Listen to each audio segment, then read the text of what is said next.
I'm here with Richard Franks, who is running for the Woodlands Township for which position? Position 3. Okay, and Richard is running as part of the slate that's with Preserve the Woodlands.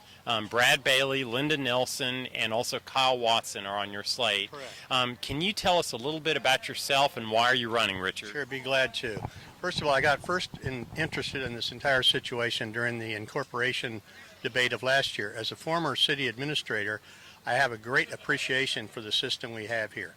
It's the best of both worlds. I would have given anything to be a city administrator of a position like this. Secondly, like the township. yes, like Okay. the township. Be fabulous situation.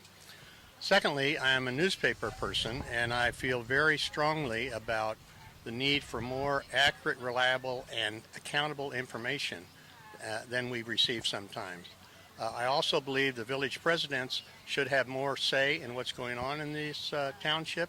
So I propose the Village President's Council, which would be a formal advisory board to the Township Board, and in fact take back to their own villages any sorts of proposals, procedures, or community-wide interest events. I want to have them have input.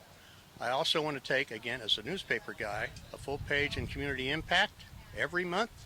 On half of that page is going to be what the board did last month, and on the other half of that page is going to be what's coming up. I'm also supporting a 20% homestead exemption for all resident property owners. So that's kind of what I'm in, and my slate's a great bunch of people. We're diverse. We all believe in the kind of philosophies that we've talked about. I appreciate your time. Let me ask you, Richard, as I understand it, there's quite a bit of money that was socked away to pay for incorporation that the township has accumulated over the years. Do you know how much money that is, and what would you want to do with those funds? Well, we know we have a $125 million reserve, plus or minus. It's hard to track the money, quite frankly. Okay. We have a bit with some of the fun shell games, I guess I would call it. They change the titles and all those kind of things. But we know there's 125 million plus. I'm not sure where that includes the 20 million that was specifically set aside for incorporation and the 15 million that was set aside to buy the property at Lake Woodlands and Grogan's Mill for a proposed city building. So if you add that in, it's well over $150 million. Okay.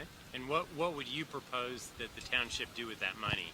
Well, I think first of all, we need to have community input on whether or not there's a desire for the community to have something to do with that money. For example, you hear a lot of talk about an arts center. I'd like to do a genuine community survey and say, okay, what is it kind of a facility do we not have here that you all think would be good? Is this a good use of our money? The other thing we can do is obviously lower the tax rate. Well, Richard, that sounds like good news, and I wish you the very best of luck. Thank you.